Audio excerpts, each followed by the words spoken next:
আমি ঘরে একা ছিলাম, আর আমি ঘুমের ভান করেছিলাম।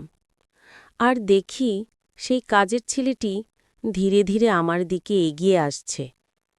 একটু অস্বস্তি অনুভব করছিলাম। কাজের ছেলে এসে আমার কাছেই দাঁড়িয়ে গেল। আমার মনের ভেতর এক ধরনের ভয় আর কৌতূহল কাজ করছিল, কিন্তু তার পরবর্তী আচরণ আমাকে বিস্মিত করল।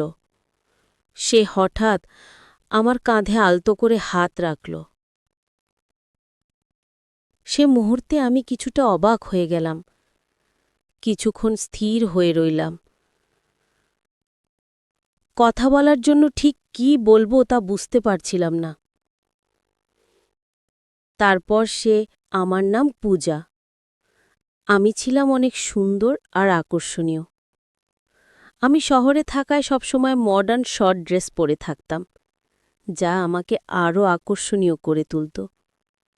আমার স্বামী সবসময় এসব ড্রেসে আমাকে দেখতে পছন্দ করতেন। তিনি আমাকে অনেক ভালোবাসতেন। বন্ধুরা, রেডি হয়ে যাও, আজকের গল্পটা অনেক বেশি স্পেশাল, কেউ মিস করো না। আর গল্পগুলো ভালো লাগলে ভিডিওটি লাইক, শেয়ার এবং চ্যানেলটি সাবস্ক্রাইব করো প্লিজ। আমার বিয়ে যে পরিবারে হয়েছে, সেখানে আমার স্বামী ছাড়া আর কেউ ছিল না। আমার স্বামী তার বাবা মার একমাত্র সন্তান ছিলেন। তার বাবা মা খুবই ধনী ছিলেন, কিন্তু এক দুর্ঘটনায় তারা দুজনেই মারা যান। এরপর সমস্ত সম্পত্তি আমার স্বামীর নামে হয়ে যায়। আমার স্বামী তখন সম্পূর্ণ একা এবং অগাধ সম্পত্তির মালিক ছিলেন। আমাদের বাড়িতে সবকিছুই ছিল, কিন্তু একটাই জিনিসের অভাব ছিল, সন্তান। আমার স্বামী ব্যবসার কাজে খুব ব্যস্ত থাকায় এ বিষয়ে কখনো ভাবেননি। কাজের কারণে তিনি প্রায়ই বিদেশে থাকতেন। আমি বাড়িতে এক রানীর মতো থাকতাম। বাড়ির সব কাজের জন্য কর্মচারী ছিল, তাই আমাকে কিছুই করতে হতো না। দৈনন্দিন রুটিনের মতোই আমার স্বামী আমাকে জানালেন যে তিনি ব্যবসার কাজে বিদেশে যাচ্ছেন। তিনি বললেন, আজ রাতেই আমার ফ্লাইট, তুমি নিজের যত্ন নিও। সেই রাতেই আমার স্বামী বিদেশের উদ্দেশ্যে রওনা দিলেন। আমি রাতটি বেশ শান্তিতে কাটালাম। সকালে ঘুম ভেঙে আমি ঘরের বাইরে তাকিয়ে দেখি আমার ১৬ বছর বয়সী বাড়ির কাজের ছেলে রান্নাঘরে নাস্তা বানাচ্ছে। যদিও তার বয়স ১৬, তবে তাকে বড়দের মতো দেখাচ্ছিল। সে দেখতেও অনেক সুন্দর ছিল। খুব মনোযোগ সহকারে সে তার কাজ করছিল। কাজ শেষ করেই সে নিজের ঘরে চলে যেত। তবে আমার মনের এক কোণে তার প্রতি একটা অদ্ভুত আকর্ষণ তৈরি হচ্ছিল। আমি একজন আধুনিক এবং রূপসী নারী ছিলাম। বেশিরভাগ সময় আমি একাকী থাকতাম, যা আমার জন্য অনেক কষ্টের ছিল। আমার পোশাকগুলো বেশ আধুনিক ছিল। অন্য কেউ হলে এতদিনে হয়তো আমার প্রতি আকৃষ্ট হয়ে পড়ত। আমি সবসময় ছোট পোশাক পরতে ভালোবাসতাম, কিন্তু আমার এই কাজের ছেলে কখনো আমার দিকে সেভাবে তাকাতই না, যা আমাকে কিছুটা অস্থির করে তুলেছিল। তখনও আমি ছোট পোশাক পরেই ছিলাম, আর পোশাক পাল্টানোর প্রয়োজনও মনে করিনি। সে অবস্থাতেই রান্নাঘরে গিয়ে পৌঁছালাম। আমি তাকে নিজের দিকে আকৃষ্ট করার চেষ্টা করলেও সে প্রতিবারই আমাকে উপেক্ষা করত। রান্নাঘরে তখন শুধু আমরা দুজনই ছিলাম, আর বাড়িতেও সারাদিন আমরা একাই থাকতাম। কিছুদিন এইভাবে কাটতেই আমার মধ্যে তার প্রতি একটা বিশেষ আকর্ষণ তৈরি হতে লাগল। তবে সে যেন এমন এক অদ্ভুত মনের মানুষ ছিল যে আমার মতো সুন্দরী একজন নারীকে একা পেয়েও তেমনভাবে আকৃষ্ট হচ্ছিল না। যতই চেষ্টা করতাম ততবারই ব্যর্থ হতাম।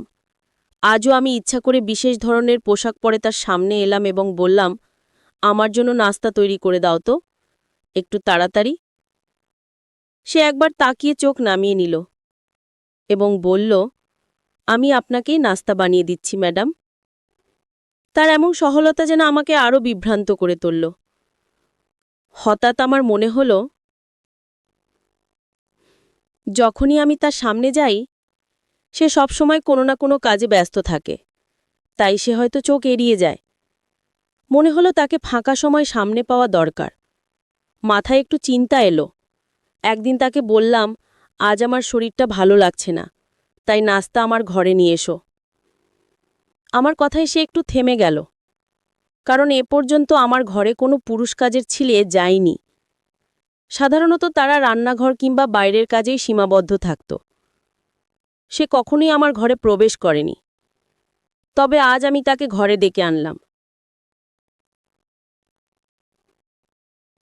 আমি ভাবছিলাম সে তো একজন পুরুষ, যতই উপেক্ষা করুক আমার মতো আকর্ষণে একজন নারীকে এড়াতে পারবে না। ঘরে গিয়ে আমি একদম স্বাভাবিকভাবে বসে রইলাম। কিছুক্ষণ পর সে দরজায় নক করল। আমি তাকে ভেতরে আসতে বললাম। সে একটু দ্বিধাগ্রস্ত হয়ে ঢুকল এবং খাবারটি রেখে চলে যাচ্ছিল। তখনই আমি তাকে থামিয়ে দিলাম। আমি তাকে বললাম, তুমি একা একা রান্নাঘরে এত কাজ করো, নিশ্চয়ই ক্লান্ত হয়ে পড়ো। তোমার সাহায্যের জন্য যদি আর কেউ দরকার হয় তবে আমাকে বলো। কথা বলার একটা অজুহাত খুঁজছিলাম, যেন সে আমার দিকে কিছুটা আকৃষ্ট হয়, কিন্তু সে মাথা নিচু করে দাঁড়িয়ে থেকে বলল, না ম্যাডাম, আমার কোনো সমস্যা নেই। আগে এক পরিবারে কাজ করেছি, যেখানে অনেকের জন্য খাবার বানাতে হতো। এখানে তো দুজনের জন্যই করতে হয়, তাই আমার জন্য কাজ সহজ। এরপর আমি বললাম, একটা বিষয় আমাকে খুব ভাবায়, তুমি কি আমার একান্ত কথা শুনবে? সে কিছুটা বিস্মিত হয়ে আমার দিকে তাকালো।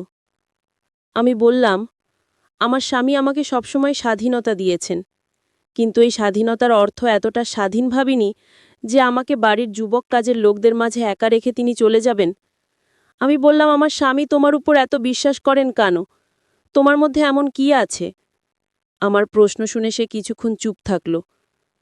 তারপর বলল, এটা তো আপনার স্বামী বলতে পারবেন।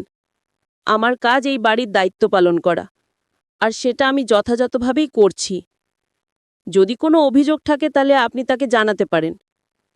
সে চলে যাওয়ার চেষ্টা করছিল, তখনই আমি তাকে থামিয়ে দিলাম। আমি তাকে বললাম, আমার তোমার উপর বেশ কিছু অভিযোগ আছে। আমার কথায় সে একটু অস্থির হয়ে গেল, কারণ আমার সুরে কিছুটা কড়া ভাব ছিল। সে ভেবেছিল হয়তো আমি তার কাজ নিয়ে অসন্তুষ্ট। আসলে আমার মনোভাব অন্যরকম ছিল। সে চিন্তিত হয়ে বলল, আপনার কি অভিযোগ আছে আমার বিরুদ্ধে? আমি তো সবসময় চেষ্টা করি যাতে আপনাকে কোনো অসুবিধা না হয়। আমি বললাম, এই বাড়িতে রাতে একা একা থাকলে আমার একটু ভয় লাগে। আমি চাই আমার সঙ্গে একটি সাহায্যকারী থাকুক, কারণ বাড়ির সবাই কাজ শেষে কোয়ার্টারে চলে যায়। আমার কথা শুনে সে কিছুটা বিস্মিত হল। আমি ইচ্ছে করেই তাকে কিছুক্ষণ আমার ঘরে রাখতে চেয়েছিলাম। মনে মনে নিশ্চিত ছিলাম যে সে আমার দিকে বেশিক্ষণ তাকিয়ে থাকতে পারবে না। আমার সামনে খাবার ছিল, তবে তখন আমার মন সেই নতুন কাজের ছেলেটির দিকে চলে গিয়েছিল, যার বয়স মাত্র 16। আমাদের কথোপকথন চলছিল এবং হঠাৎ খেয়াল করলাম তার দিকে তাকিয়ে থাকতে থাকতে আমার দৃষ্টি একসময় তার দিকে নেমে এলো। আমি একটু থমকে গেলাম। আমার এমনভাবে তাকানো দেখে ছেলেটি একটু অস্বস্তিতে পড়ল এবং কৌতূহলী চোখে তাকিয়ে বলল, ম্যাডাম, এসব বিষয় আপনার স্বামীর সঙ্গে শেয়ার করুন। এরপর সে দ্রুত ঘর থেকে বেরিয়ে গেল আর আমি চুপচাপ বসে ভাবতে লাগলাম, যাকে এতদিন শুধু কাজের ছেলে ভেবেছিলাম, সে যেন সম্পূর্ণ অন্যরকম এক ব্যক্তিত্ব। এই চিন্তা আমার মাথায় ঘুরতেই থাকল। এরপর আমি নীরবে তাকে লক্ষ্য করতে শুরু করলাম। পরদিনও আমি তাকে আমার ঘরে আসতে বলার চেষ্টা করলাম, কিন্তু সে সোজাসাপটা বলে দিল, আমি বাজারে যাচ্ছি, তাই নাস্তা বাইরে করে নিন। তার কথায় আমি অবাক হয়ে গেলাম। কেন যেন তাকে নিয়ে আর কোনো আদেশ দিতে পারছিলাম না। মাঝে মাঝে সে আমাকে লুকিয়ে দেখত। একদিন দুপুরে ঘুম থেকে উঠে মনে হলো তার জীবনটা কেমন তা জানার ইচ্ছে হলো। তাই আমি কোয়ার্টারের দিকে পা বাড়ালাম, কারণ সে কোয়ার্টারে থাকে, যেন দেখার চেষ্টা করি তার জীবনযাত্রা কেমন। জানতাম সে কোয়ার্টারেই থাকে। তাকে নিয়ে আমার কৌতূহল যেন দিন দিন বাড়ছিল। আমি তখন কোয়ার্টারের দিকে এগোচ্ছিলাম। হঠাৎ দেখলাম সে ধীরে দরজা বন্ধ করছে। আমি চুপচাপ দাঁড়িয়ে তার দিকে তাকিয়ে রইলাম। এরপর সে বাড়ির দিকে পা বাড়ালো এবং সোজা আমার ঘরের দিকে হাঁটতে লাগল। সে আস্তে করে আমার ঘরের দরজা খুলল এবং ভেতরে ঢুকে গেল। আমার মন আতঙ্কে ভরে উঠল, কারণ সে নিশ্চয়ই বুঝে যাবে আমি ঘরে নেই। দ্রুত রান্নাঘরে গিয়ে লাইট জ্বালিয়ে পানির জগে পানি ভরতে লাগলাম। কিছুক্ষণ পর সে আমাকে খুঁজতে খুঁজতে রান্নাঘরে চলে এলো। আমাকে দেখে বলল, আপনি এখানে?